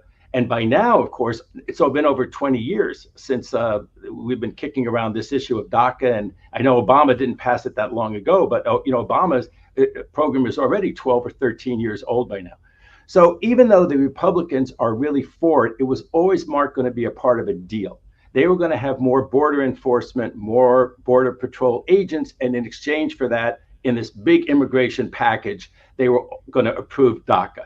Everybody was sort of for the DACA people, but it never happened. That big immigration package, Mark, never happened. They never got any legislative relief. So what happened is the whole thing landed in the courts with the conservatives arguing that it was beyond the power of the president. He couldn't decide not to deport 600,000 or 800,000 people. That's a legislative judgment. That's not on the edges. That's 600, 800,000 people by presidential fiat, basically. That was their argument. They went to the Supreme Court and it was 4-4. They didn't win. Then they went back to the Supreme Court. And by that time, the issue was if Trump had ended DACA properly. Well, of course, Trump and his minions screwed it up. They didn't do it according to the obvious way it should have been done legally. So the Supreme Court said 5-4. This needs to go back to the appellate courts. We're not going to get rid of DACA right now because Trump didn't do the proper steps to get rid of it. So by now, the case goes to this appellate court. It goes to the lower court. The lower court, this same judge who just ruled, this lower court judge says, no, this is beyond the power of the president. This is presidential fiat. It has to be done by Congress. Maybe Congress should have stepped in. The other thing I don't like about it is they didn't go by the proper administrative procedures. So the Biden administration, Alejandro Mayorkas at DHS says, well, we're going to go through the proper procedures. We're going to publish it. We're going to have a notice period. They did all of that. They applied. They went back to this judge and they said, look, we dotted our I's and crossed our T's. We didn't do anything wrong administratively. Isn't this a great program? And guess what? This Bush-appointed federal judge down there in Texas said, no, I still don't like it. But the good thing about when he said, I don't like it, are two things. Number one, he didn't enjoin it. He didn't say that they can't renew the DACA people. So they're allowed to renew. If you're a DACA recipient, definitely renew. And definitely get your DACA status going forward, which means that you can have work permits and it means that you won't get deported, okay? But you can't be a new applicant. So that part of the injunction is still in effect. If you don't have DACA status, the injunction that you cannot apply for DACA status and the government cannot give you DACA status, that remains. And so that is why the administration is upset about it. Of course, they're going to appeal it to the higher courts. People think it will go back to the U.S. Supreme Court a third time.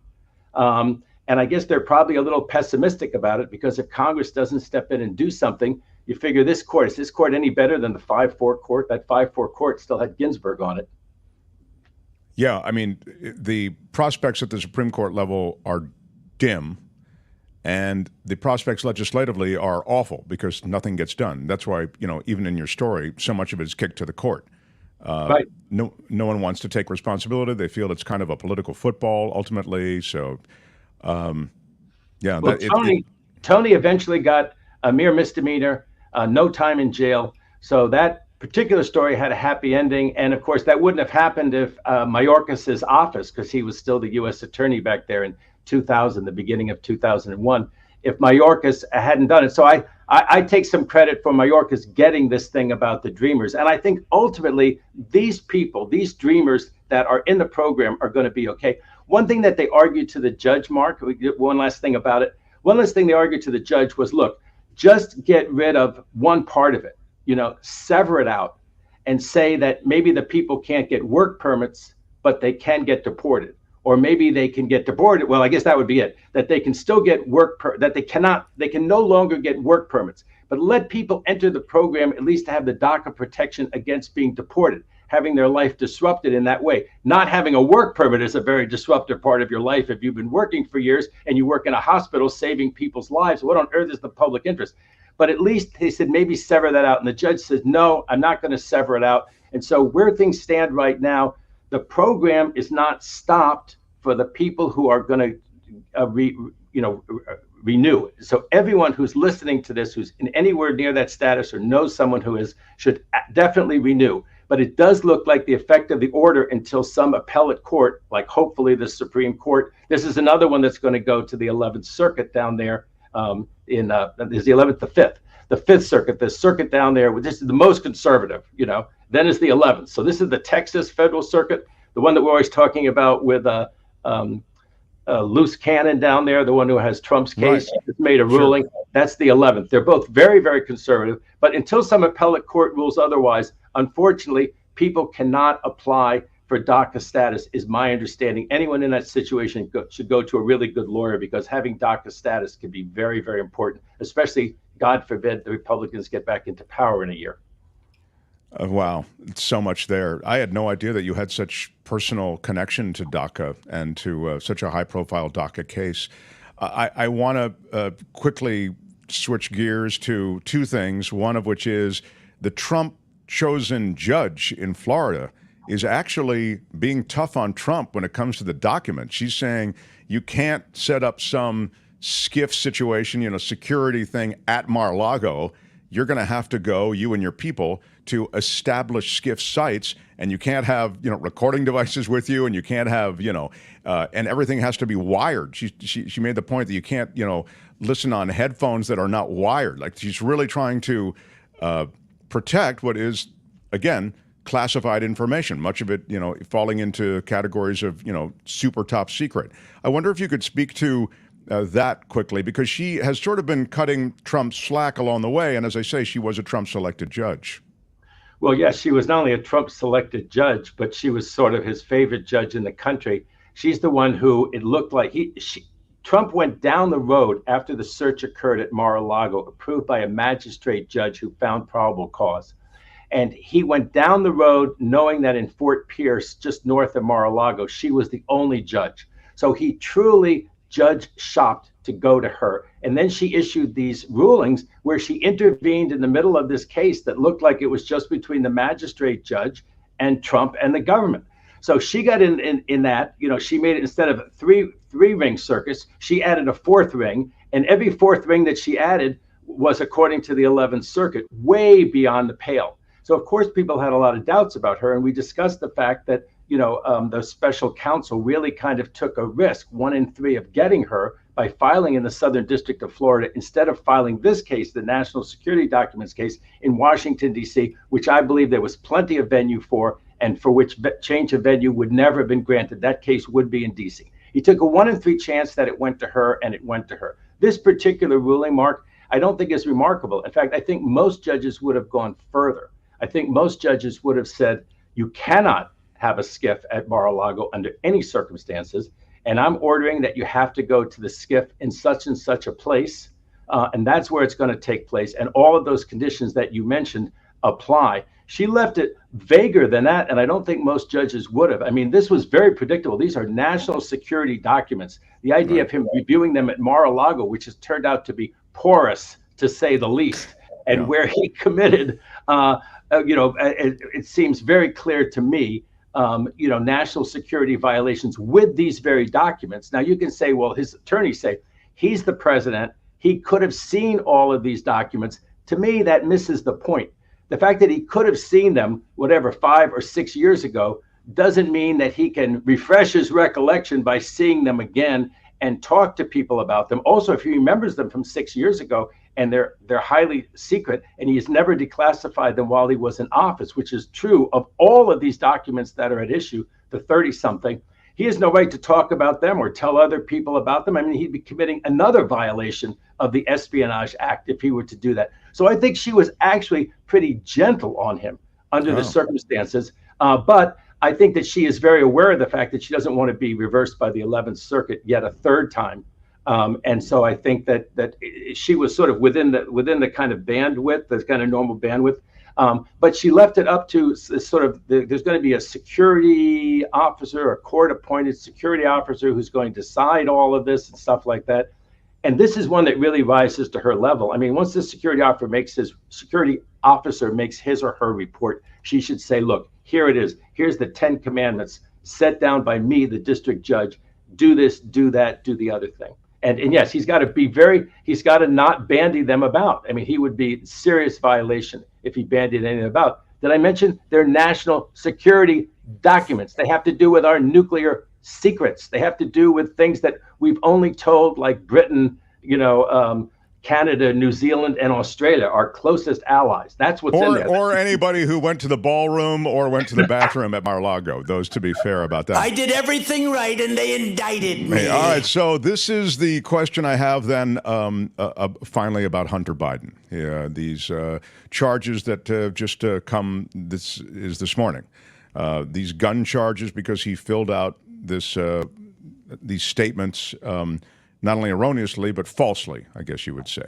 Could you speak to that and how he's become the poster child for sort of this GOP jihadism, but I'm wondering how it will all end up. I think politically, it's very clear what this is. Trump is still upset, petulant about the fact that he was impeached twice and tried in the Senate twice.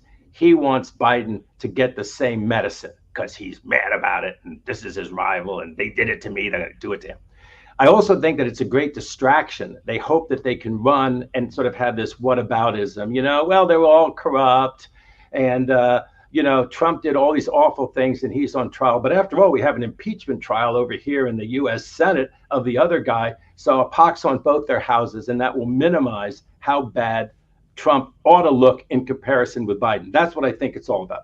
Having said all of that, I think that Biden's attorneys, and I'm sure they're very fine ones, but I think they really missed the ball on this one. I think whatever that deal was in court, they should have accepted it.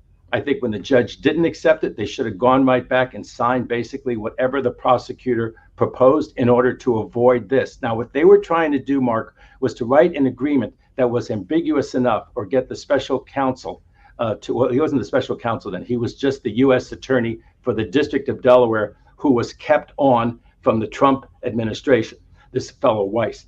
But I think what they wanted to do was to inject enough ambiguity or have enough ambiguity in the agreement that if Trump got back into power and made a jihad against Hunter Biden, they could say, no, this is precluded by the plea agreement. Read the plea agreement carefully. This was under investigation by Weiss. We had a pass on all of this for accepting these misdemeanor and the diversion, and now you're in breach of that plea agreement. That's what they hoped to argue. They hoped it would be ambiguous enough. The judge said, my goodness, it's a little ambiguous. So what's the deal? Is he getting immunity for anything else, or is he not getting immunity for anything else? And that's when his own lawyers said, well, oh yeah, he's getting immunity for other stuff. And Weiss's attorney said, no, he isn't. And that's when the attorney for Hunter Biden said, well, then we're out of this thing. And that's what got all the reporting. That's how it blew up in court. That was the supposed sweetheart deal that got revealed by the very, circumspect, carefully examining judge. And when that happened, they should have said, you know what? We'll take our risk with Trump in a year and a half, but take that deal and get diversion. Now, people say, Trump wouldn't have been treated like this unless he were Trump. And then other people say Trump would have been treated much better. He's been treated much better than anyone else, which is my view. And now they're starting with, well, Hunter Biden never would have been charged if his name weren't Hunter Biden. And the thing that I would say to people is that Hunter Biden is not just like every other person who signed a form like that. He's a fellow who is the son of the then vice president, son of the now president, and he wrote a book about it, Mark. When do you ever have something where someone writes a book and says, during the 11 days that I was in possession of that gun, I was a drug addict? How would you ever prove that against a normal person? The proof problem is kind of overwhelming. And Hunter Biden has made the proof problem, instead of overwhelming, much easier than it would normally be for the prosecution. So having turned down the deal for pretrial diversion, what are you supposed to do at this point with the statute of limitations running? And Hunter's lawyers never would have agreed to toll the statute of limitations and have this sword over his head and say, oh, well, I think from his point of view, from the president and Hunter Biden's point of view, they could not agree to toll. That is to say, take 6 more months to think about it, Mr. Weiss. Take 6 more months to think about it. I think they had to say the statute's running. You should drop this gun charge. The average person never would have been charged with being basically an addict in possession. But again, proving someone's a felon in possession, it's one piece of paper that's certified. Proving someone is an addict in possession is incredibly hard with only an 11-day long possession of the firearm, but it looks like it could be provable here, and that's what they're going to say. For all I know, Hunter Biden will either delay this thing or he'll actually go to trial on it. He also has some legal defenses that he could put forward. He'll do that in motions ahead of a trial. If we do see him go to trial on it, and as you just detailed it so well, and by the way, that's watershed what you said, which is, hey, I know this is an imperfect deal, essentially what you were saying, the deal that that they push back on, but it's the deal you should have pushed to make, because even though it was imperfect, it would have saved you from this, and it would have saved your dad from further embarrassment and this being a front and center issue, while there are other front and center issues that are being pushed off to the side.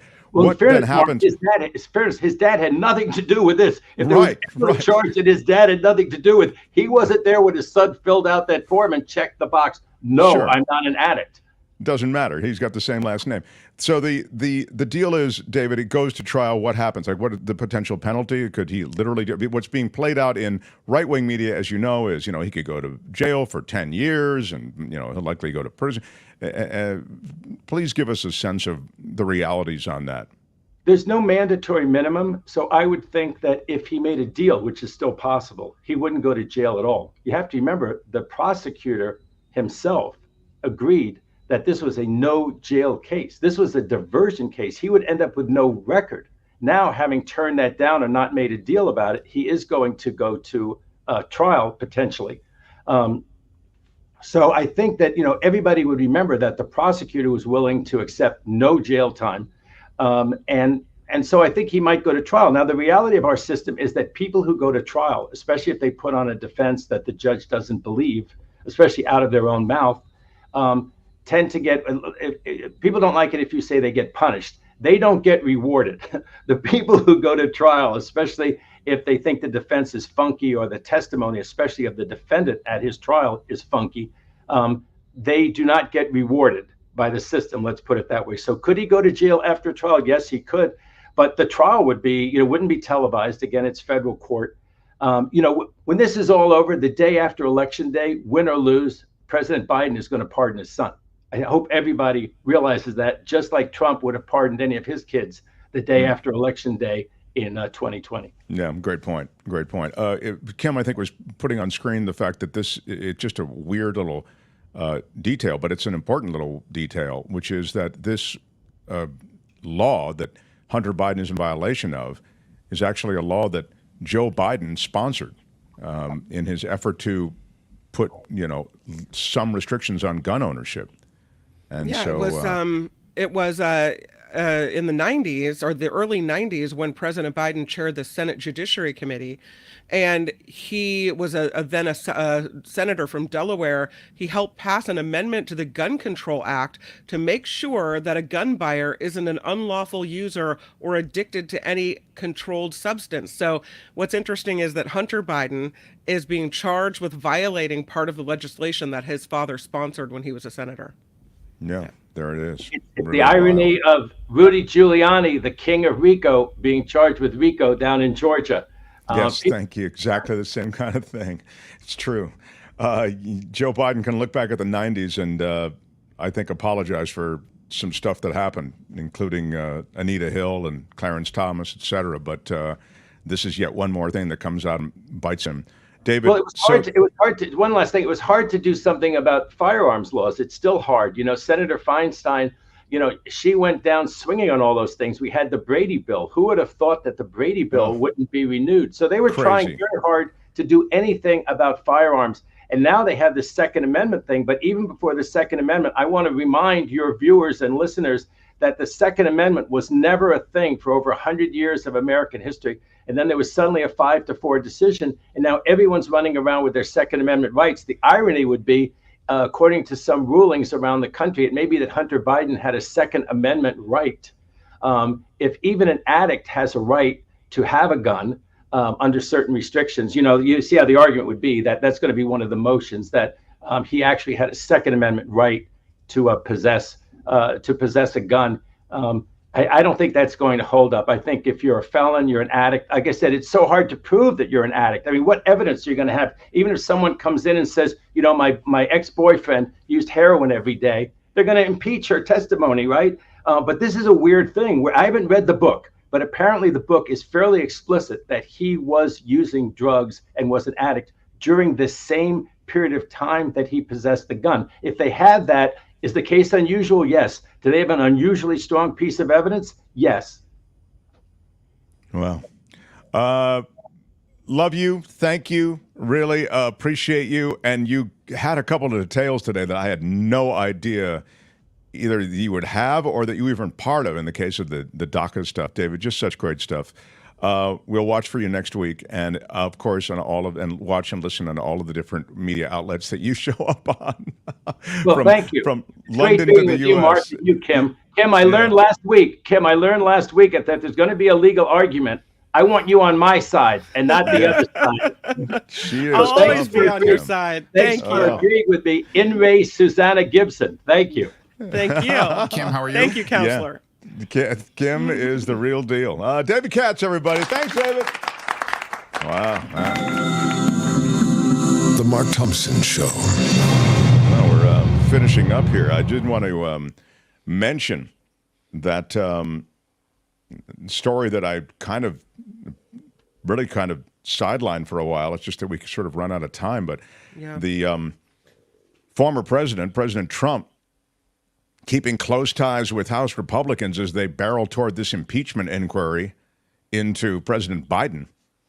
Trump has privately discussed the inquiry with members of the House Freedom Caucus. That's the extreme right wing, right, of the party. And other top Republicans as well have been in touch with Trump. The discussions come, of course, as McCarthy is directing committees to open a formal impeachment inquiry. That announcement has been made.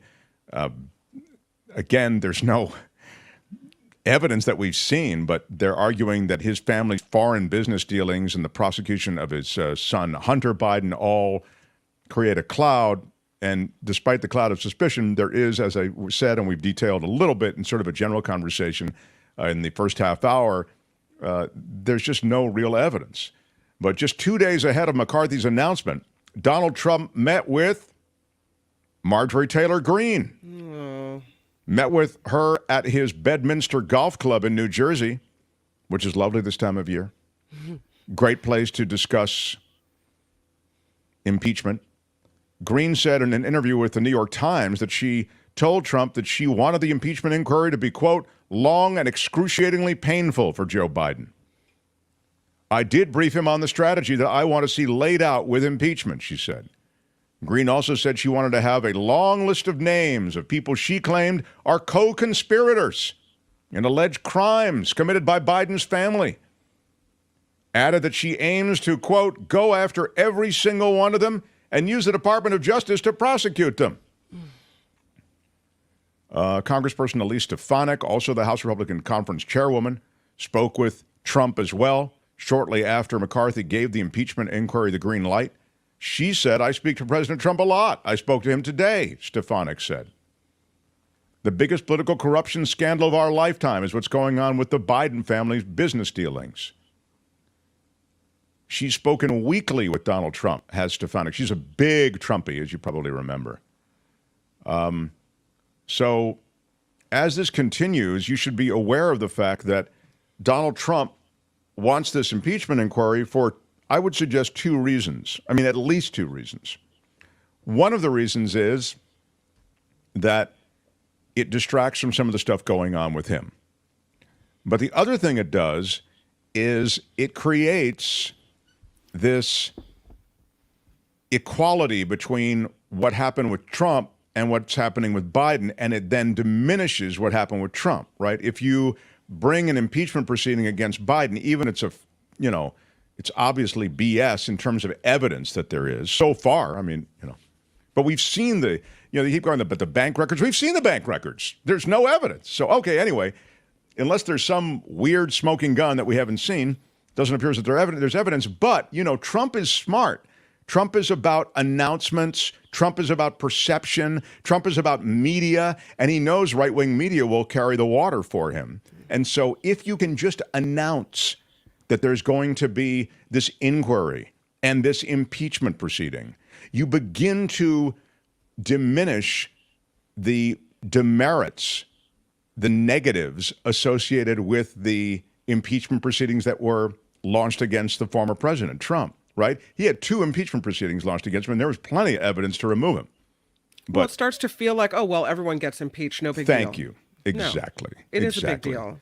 And so, anyway, just in closing, I would say it has that additional virtue of helping Trump in those 2 ways. It hurts Biden. It's just bad to have it out there. It constantly is the subject of things. And it also, as I say, it creates this false equation by which both Trump and Biden are sort of like, everybody does it. Everybody gets impeached. I guess every president gets impeached these days. Go ahead. I just want to throw out another Trump-related story. The FBI is now looking into violent threats against officials in Fulton County, Georgia, after the arrest of former President Donald Trump. Investigators are saying that Sheriff Pat Labatt and District Attorney Fonnie Willis, their families, and others have been the subject of threats since last month. So we knew that they were being threatened. I mean, it was, it's par for the course in Trumpville, but now the FBI is looking into it. It's scary. These are scary times, I think, in many ways. And these calls to violence and the sanctioning of violence, it's meet that with falsehoods and getting crowds and true believers ramped up and angry about various falsehoods, things that are patently false.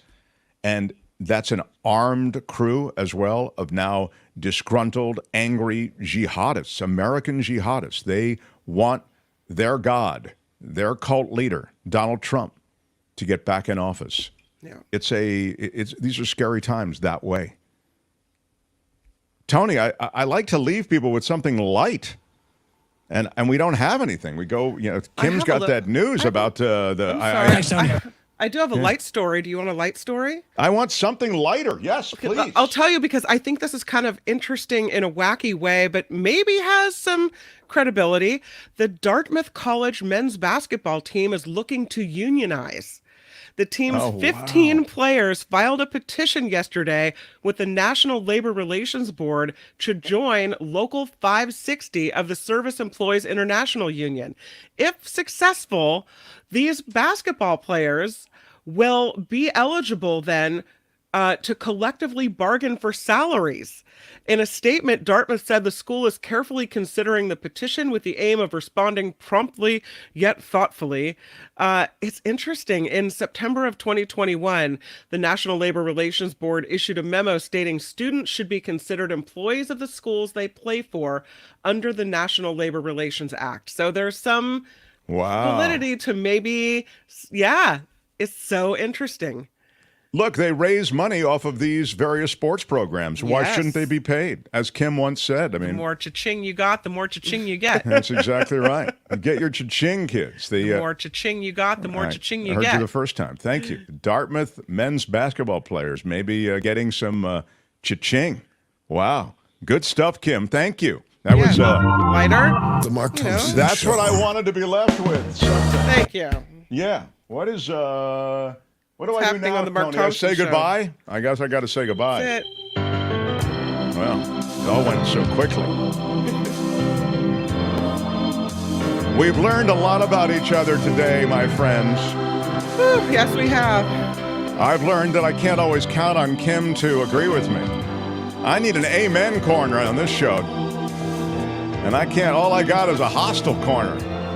It's like a boxer going 3 rounds with a fierce opponent, goes back to his corner, and his corner man just slaps the crap out of him. He'd be like, what's going on here?